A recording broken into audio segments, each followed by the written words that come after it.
আমার সামনে নির্মলভাবে অতর্কিতভাবে আমার ছেলেকে হত্যা করছে, তাহলে আমি আইনের আশ্রয় নিয়েছি।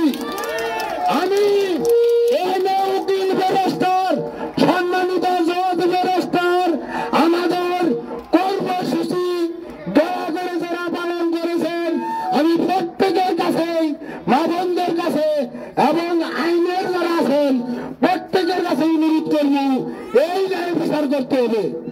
আজকাল লক্ষ্য করেন, যদি কোন পুলিশের সন্তান প্রকাশ্যে বাবার সামনে খুন করে বিচার হতো না? সম্মানিত আমাদের উকিল মহাশয় যিনারা আছেন, একটা উকিলের সামনে যদি তার ছেলেকে হত্যা করত তাহলে এটাকে বিচার হতো না? আমি প্রশাসন যারা আছেন, আমাদের এসপি, ডিসি, আনসার, পুলিশ প্রত্যেকেই অনুরোধ করব, এইভাবে যদি প্রকাশ্যে দিনে দিতে খুন করা খুনিরা যদি পাওয়া যায়, এই দেশে আর কোনো আইন শৃঙ্খলা থাকবে না।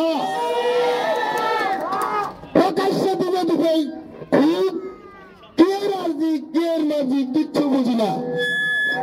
আজ থেকে 5 দিন আগে আমার ছেলে প্রকাশ্যে দিনে দিতে আমার মিল আমার কারখানা অতিরিক্ত ভাবে তারা হত্যা করছে।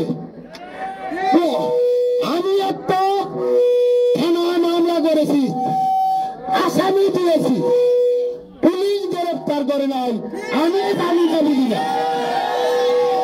আমি আইন প্রশাসন ভাইদেরকে অনুরোধ করবো, এসপি, ডিসি ভাইদেরকে অনুরোধ করবো, অতি বিলম্বে খুনিদের দৃষ্টান্তমূলক শাস্তি এবং তাদেরকে অ্যারেস্ট করে প্রত্যেকটা আসামি রিমান্ডে দিবেন ম্যাজিস্ট্রেট, জজ, ব্যারিস্টার যারা আছেন। আমি অনুরোধ করব আইন শৃঙ্খলা বাহিনী যারা আছেন, আমি অনুরোধ করব প্রশাসনিক লোকদের অনুরোধ করব, আমি অনুরোধ করব এই যারা উকিল ব্যারিস্টার আছেন প্রত্যেকের কাছে আমি অনুরোধ করব। আমি শান্তিপূর্ণ কর্মসূচি দিছি, আমি শৃঙ্খলা শান্তিপূর্ণ কর্মসূচি দেওয়া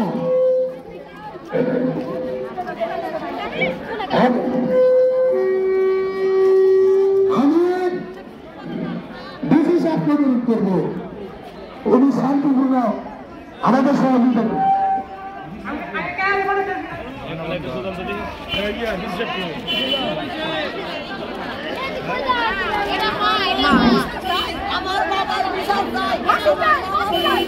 আমাদের আমাদের বিচার করার ভাবনা না, আপনারা প্রস্তুত থাকুন, আপনাদের কথা নেব। মাইক বন্ধ করতে হবে, মাইক বন্ধ করতে হবে, মাইক বন্ধ করতে হবে, সবাই চুপ করেন। আচ্ছা আচ্ছা চুপ করেন।